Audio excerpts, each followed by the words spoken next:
भी एलिमेंट बन रहा है एरिया एलिमेंट, उसके साथ इलेक्ट्रिक फील्ड जो है सेम डायरेक्शन में है।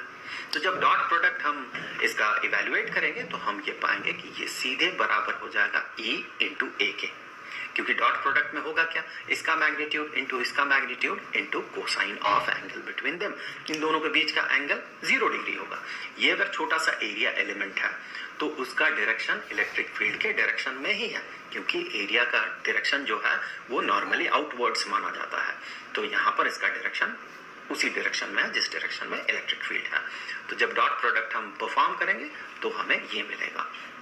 अब चूंकि ये भी फ्लक्स बता रहा है, ये भी फ्लक्स बता रहा है इलेक्ट्रिक फ्लक्स, तो ऑब्वियस सी बात है ये इसके बराबर होगा।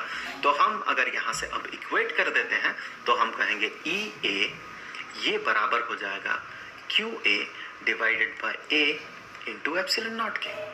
तो यहाँ से आगे हम कह सकते हैं ये ए और ए कैंसिल कर दे तो हम कहेंगे इलेक्ट्रिक फील्ड जो है ये बराबर हो जाएगा Q divided by A into epsilon not. यहाँ पर ध्यान दें कि अगर अंदर कोई डाई इलेक्ट्रिक रहता है जिसका कि डाई इलेक्ट्रिक कॉन्स्टेंट के है, मैं यहाँ आपको बता दूं डाई इलेक्ट्रिक कॉन्स्टेंट जो हम कैपेसिटेंस के चैप्टर में कहते हैं that is same as relative permittivity of the medium. So इसे हम एप्सिलॉन आर से भी डिनोट करते हैं। इलेक्ट्रोस्टैटिक्स के चैप्टर में जो शुरुआती चैप्टर था इलेक्ट्रिक फील्ड कहें या फिर इलेक्ट्रिक पोटेंशियल की बात करें तो उन सारे चैप्टर्स में हमने उस टर्म को रिलेटिव परमिटिविटी के नाम से डिनोट किया था। यहाँ पर इसे हम कहेंगे डाई इलेक्ट्रिक कांस्टेंट। तो इस केस में देखिए चूंकि एप्सिलॉन नॉट के जगह जो कि absolute permittivity of free space है, अगर कोई दूसरा मीडियम रहता है तो उसके एब्सोल्यूट परमिटिविटी को डिनोट करने के लिए absolute permittivity of free space के साथ उस मीडियम का रिलेटिव परमिटिविटी को मल्टीप्लाई करना पड़ता है। इस चैप्टर में इसे हम एप्सिलॉन सब आर के जगह इसे हम के कहेंगे, तो ये के यहाँ पर डाइलेक्ट्रिक कांस्टेंट जो है यहाँ पर ये अपीयर करेगा। अभी फिलहाल इसे हम छोड़ देते हैं। तो इलेक्ट्रिक फील्ड के केस में भी यहाँ पर के डिनोमिनेटर में अपीयर करेगा, ये आपको याद रखना है। तो चलिए मैं थोड़ा अलग जगह पे लिख देता हूँ यहाँ पर कि इलेक्ट्रिक फील्ड जो है ये बराबर होगा Q divided by A into epsilon not into के। ये स्पेशल केस है जब यहाँ पर एयर नहीं रहेगा बल्कि कोई डाइलेक्ट्रिक से ये भरा हुआ रहेगा। तो हमने तो इलेक्ट्रिक फील्ड पता कर लिया और इलेक्ट्रिक फील्ड जो है ये कांस्टेंट होगा। देखिए इलेक्ट्रिक फील्ड के एक्सप्रेशन से ही ये समझ में आ रहा है कि पॉइंट कितना दूर है इस प्लेट से उस पर डिपेंडेंट नहीं। दैट मीन इलेक्ट्रिक फील्ड चाहे पॉइंट यहाँ पर हो या फिर यहाँ पर हो या फिर यहाँ पर हो, कहीं भी हो, इलेक्ट्रिक फील्ड का मैग्नीट्यूड सेम है। और डायरेक्शन हमने देख लिया, डायरेक्शन इस प्लेट से नॉर्मली आउटवर्ड्स और इस प्लेट में नॉर्मली इनवर्ड होगा। तो हर पॉइंट में इलेक्ट्रिक फील्ड का डायरेक्शन भी सेम होगा। तो एज होल हम कह सकते हैं चूंकि मैग्नीट्यूड और डायरेक्शन सेम है तो इलेक्ट्रिक फील्ड इज कॉन्स्टेंट।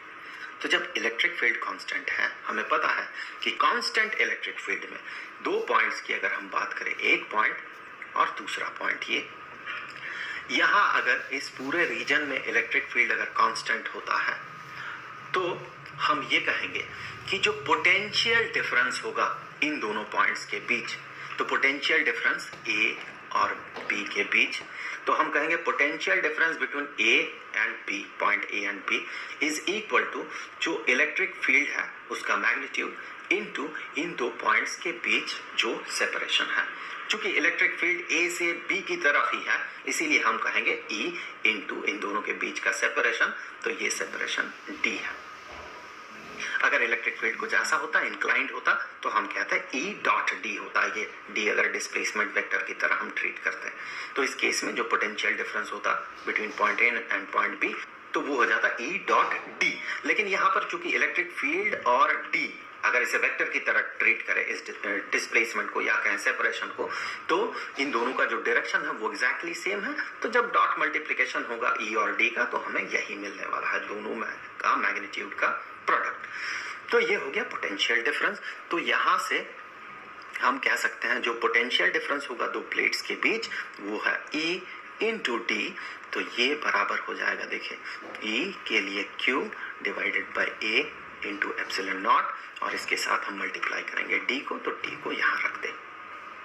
तो हम यहां से अब पता लगा लिए कि पोटेंशियल डिफरेंस दो प्लेट्स के बीच कितना होगा।